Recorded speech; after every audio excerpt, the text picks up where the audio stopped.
para as escalas menores e assim por diante. Então, como é que surge uma região seca? É uma primeira indagação. Né? Como é que de repente uma área das terras demersas se transforma em área seca?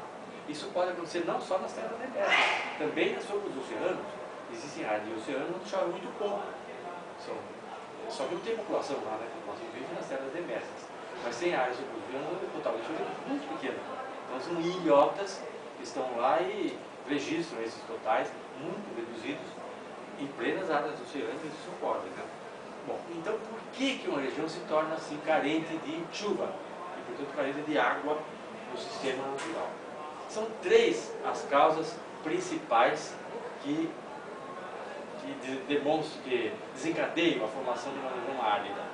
Em primeiro lugar, é a permanência sobre essa região de um grande anticiclone, que é uma grande célula de alta pressão, que tem dimensão assim, de milhares de quilômetros de diâmetro, por exemplo, um anticiclone tropical do norte da África, que fica estacionado sobre o norte da África de maneira permanente, ou então estacionado sobre, se eu falar do hemisfério sul, da Austrália, de maneira permanente, também permanente entre aspas, de maneira que essas duas áreas que eu estou lembrando aqui como primeiro exemplo, elas se transformam em regiões secas porque elas estão submetidas a um enorme anticiclone.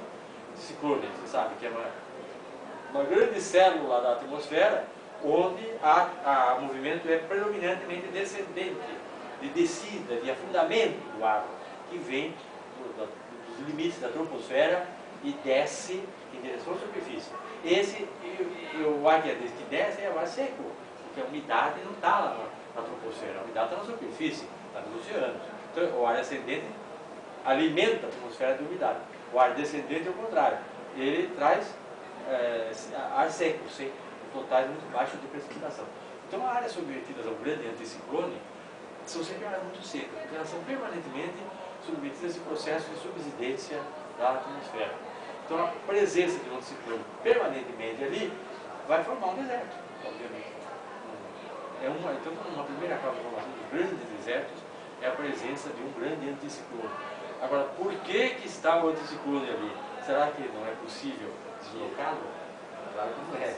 Mas, e o anticiclone, ele oscila também, né? Ele não é uma coisa fluida, né? Evidentemente. Mas o anticiclone se situa nesses pontos em função das características do modelo da circulação atmosférica geral, circulação atmosférica do planeta, que aí nós temos que ver, capitular tudo isso, né? Que fica lá para trás. O fato é que nas regiões onde passam os dois trópicos, há uma tendência a se formarem células anticiclônicas, assim, ao longo do planeta, num hemisfério e no outro hemisfério, sobre a latitude de um trópico e do outro trópico. Então, se vocês fizerem um modelo da circulação do planeta, vocês fazem um círculo, traçam a linha de um trópico e do outro, e depois vocês fazem uma porção de círculos assim, a mesma latitude, e dizem, esse é o cinturão de latitudes altas, de pressão, de anticiclones, que está permanentemente aí nessa latitude do hemisfério norte e do hemisfério sul. Mas isso é um simples modelo. O modelo é sempre uma simplificação que a gente faz, e o modelo é uma abstração.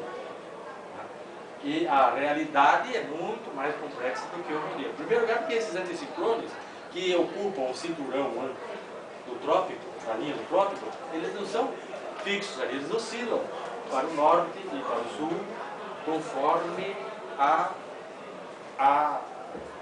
posição da Terra na órbita de translação e a inclinação do eixo em relação ao plano da eclíptica, a inclinação de 23 graus e 27 minutos, vai produzir as diferentes posições do planeta, né, em relação ao Sol, vai provocar mudanças na posição desse cinturão de anticiclones, que pode se deslocar para o norte e pode se deslocar para o sul, conforme estejamos em posição de solstício de verão, de solstício de inverno, de junho, dezembro, né? Então, já começa daí que eles não são fixos ali, eles oscilam um pouco para o norte, um pouco para o sul, e nem todo ano essa oscilação é rigorosamente a mesma. Eu estou falando nos climas atuais, Porque se vocês forem estudar paleoclimas, então aí é muito mais coisas ainda tem que ser colocada, né, na discussão. Porque em durante o período das glaciações do Quaternário, do Pleistoceno, a trajetória dessa cinturão de anticiclones foi muito mudada em relação ao que é hoje, né? Bom, mas então eu estou só dando uma ideia do que é essa estrutura da dinâmica da atmosfera na macroescala, para mostrar que no entorno do planeta, no trópico, no hemisfério todo, se formam esses grandes cinturões que são responsáveis pela ocorrência de grandes áreas desérticas ali. Agora, aí vocês poderão... Isso é dado em termos de um modelo. Agora, se for olhar na realidade de um mapa mundo, que por sua vez também é um modelo, né, vocês vão ver que não é assim. Existem elementos complicadores. Existem áreas na área do trópico que são áreas úmidas, que não são nem um pouco secas, e existem áreas na área e vice-versa, né? Então existe todo um mosaico nas terras emersas que é preciso ser estudado caso a caso, né?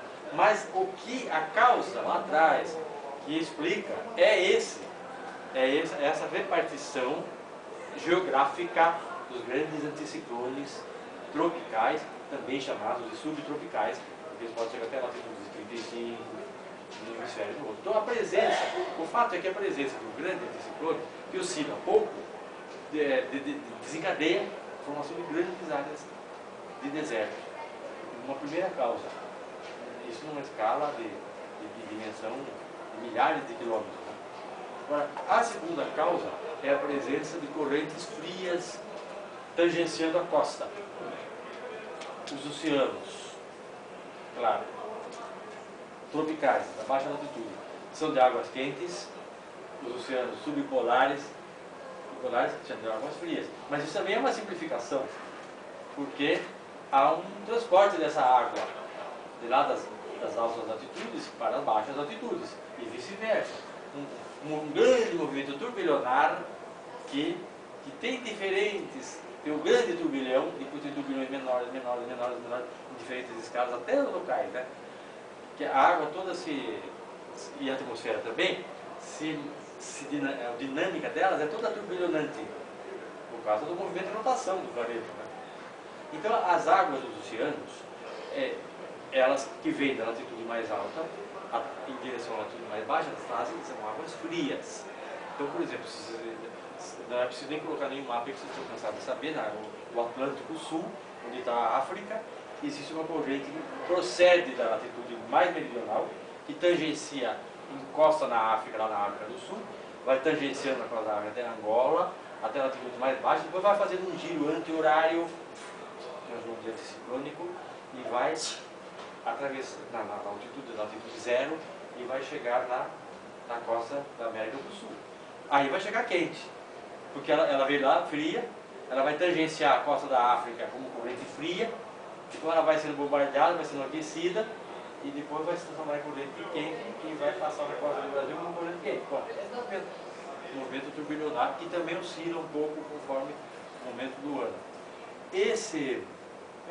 Aí vai trazer então a água fria, que nesse exemplo que eu estou lembrando aqui, vai afetar a costa da África meridional. Então a Namíbia é uma área muito seca por causa disso, porque é banhada pela corrente fria Benguela, que vem de lá da região subantártica.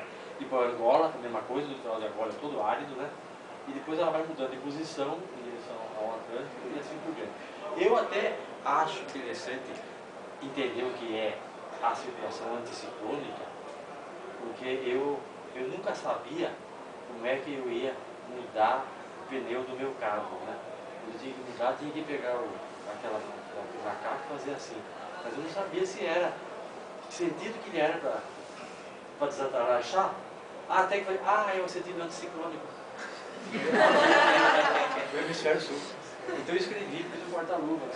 Agora, quando alguém vai me ajudar, você gira, põe no sentido anticiclônico. O quê? Não. Mas é só para uma habilidade aqui, né? É útil saber o sentido. E o anticiclônico, para fazer um outro parêntese, o anticiclônico significa sentido contrário da rotação. Só para isso aqui se vocês pegarem o hemisfério norte, estiver olhando assim para o polo norte, o globo gira de oeste para leste, né?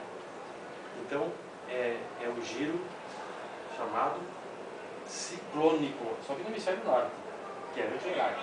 Se estiver olhando para o polo norte aqui, é assim que gira o globo, né? Ele gira de oeste para leste.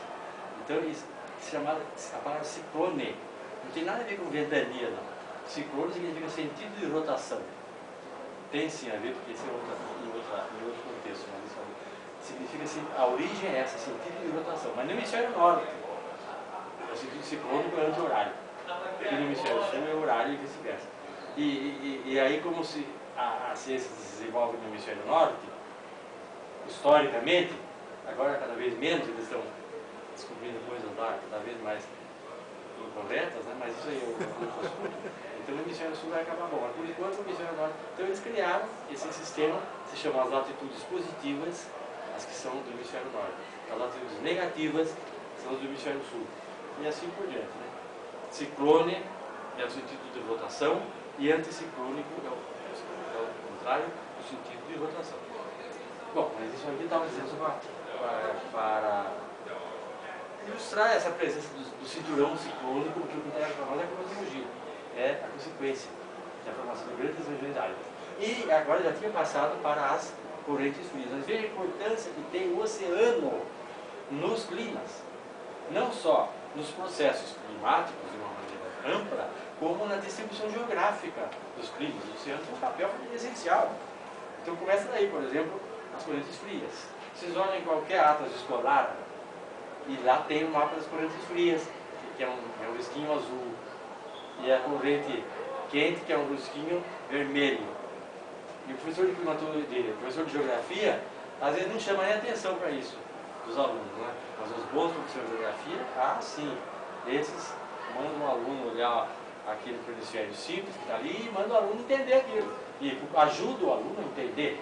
E é muito importante, porque fica vendo onde estão as correntes frias e todas as consequências que vêm daí. Isso que é importante. Não é só o fato, a descrição do fato, mas entender as consequências. Isso é o surgimento de grandes regiões áridas nas costas ocidentais dos continentes, estou falando do hemisfério sul. Já que o hemisfério norte é hegemônico, nós agora aqui vamos transformar o hemisfério sul em hegemônico. Vamos dar só um exemplo do hemisfério sul. Porque nós estamos no hemisfério sul. A mesma coisa acontece todas as costas ocidentais, a Austrália, a África, mais ou menos Namíbia e Angola, a América do Sul, mesma coisa, a costa ocidental, o Chile, da média latitude para o norte, da média latitude para o sul, já é outra situação. Então são áreas secas. Então a segunda causa para o surgimento do deserto é o aparecimento, a existência de correntes frias adjacentes à costa. A água fria sempre traz, é acompanhada de aridez, sempre, a água fria. O exemplo que eu digo em aula, local aqui no nosso sudeste, é Cabo Frio. Cabo Frio tem uma ressurgência no meio das águas quentes, do trópico ali, do litoral do estado do Rio de Janeiro, existe uma ressurgência de água fria, por uma dinâmica específica dos oceanos, que a gente iria longe para entender toda a circulação do oceano, mas tem um fato local ali, uma ressurgência de água fria, então a água é fria, a superfície é fria, porque ela vem, e aí provocou o quê? Um enclave de clima semiárido, em pleno sudeste dele. Então aquela região ali, Cabo Frio, Búzios, São Pedro da Aldeia, é uma região de vegetação em caatinga. Chove 700 milímetros por ano, igual que está lá as médias que estão no pleno polígono das secas. Por causa só lembrando desse fato, para mostrar a associação forte entre o oceano e o clima, e a projeção disso sobre os continentes.